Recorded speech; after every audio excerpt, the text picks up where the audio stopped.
ময়না রান্নাঘরে সবাইকে স্বাগত।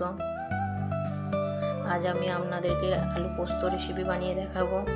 তার জন্য আমি এখানে আলু কেটে রেখেছি, আর পেঁয়াজ নিয়েছি, দুটো লঙ্কা নিয়েছি। লঙ্কাটা এই পোস্তটার সাথে আমি পেস্ট করব, তার জন্য। তো আপনারা দেখতে থাকুন রান্না। আমি আলু পোস্তর জন্য এখানে কড়াই বসিয়ে দিয়েছি। কড়াইটা গরম হয়ে গেছে, আমি এবার এতে তেলটা দিয়ে দেবো।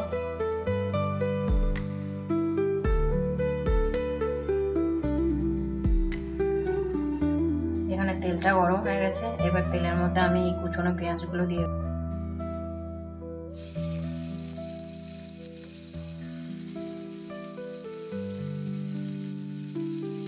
এবার আমি পেঁয়াজগুলো ভালো করে ভেজে নেবো।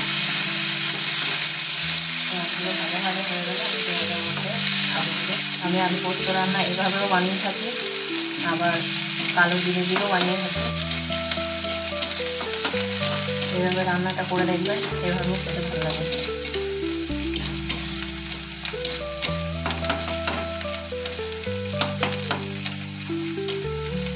পেঁয়াজগুলো ভাজা হয়ে গেছে, এবার পেঁয়াজের মধ্যে আমি কেটে রাখা আলুগুলো দিয়ে দেবো।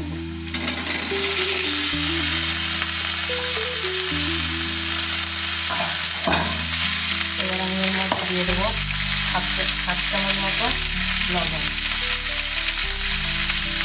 আর আমি এতে দিয়ে দেবো 1 চিমটে মতো হলুদ। যাতে এটা না দিলেও হবে, কিন্তু দেখতে আমার একটু ভালো লাগে, আমি দিয়ে দেবো 1 চিমটে হলুদ।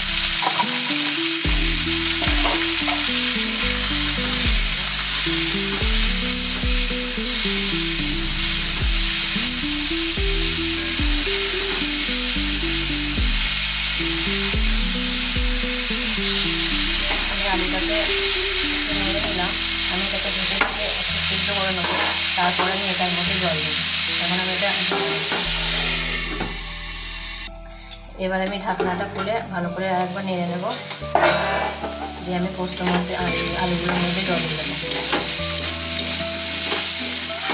আমার আলুগুলো ভাজা ভাজা হয়ে গেছে।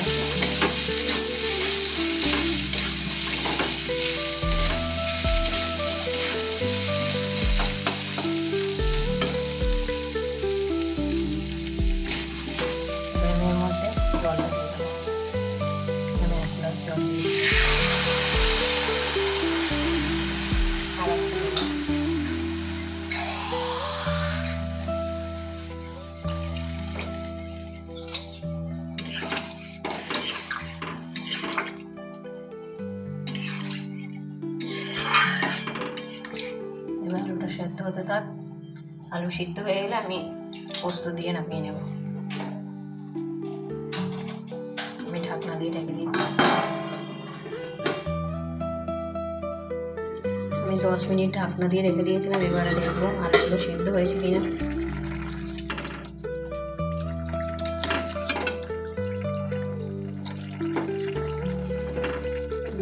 আলুগুলো সিদ্ধ হয়ে গেছে, আলুগুলো খুব ভালো করে সিদ্ধ হয়ে গেছে। এবার আমি এতে পোস্ত দিয়ে দেবো। এই যে এখানে আমি পোস্তটা শিলবাটনাতে বেটে রেখে দিয়েছিলাম। এই পোস্তটা আমি এতে পোস্ত আর কাঁচা লঙ্কা বেটে রেখেছিলাম, এটা আমি এতে দিয়ে দেবো।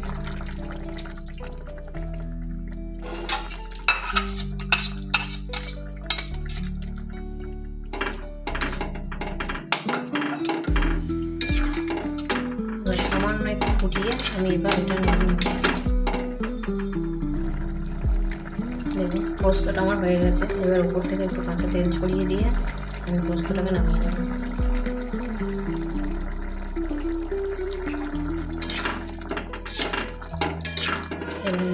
গ্যাসটাকে এবার আমি বন্ধ করে দেবো।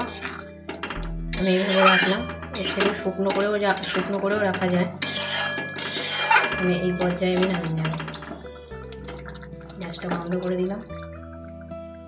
এই যে আমার আলু পোস্তর ফাইনাল লুক।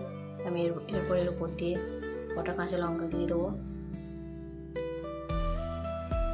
আপনারা দেখে বলবেন কেমন লাগলো। আপনাদের যদি ভালো লাগে রান্নাগুলো, তাহলে অবশ্যই শেয়ার এবং একটা লাইক দিয়ে যাবেন। আর নতুন নতুন রান্নার ভিডিও পেতে হলে আমার চ্যানেলটা সাবস্ক্রাইব করবেন। ধন্যবাদ সবাইকে।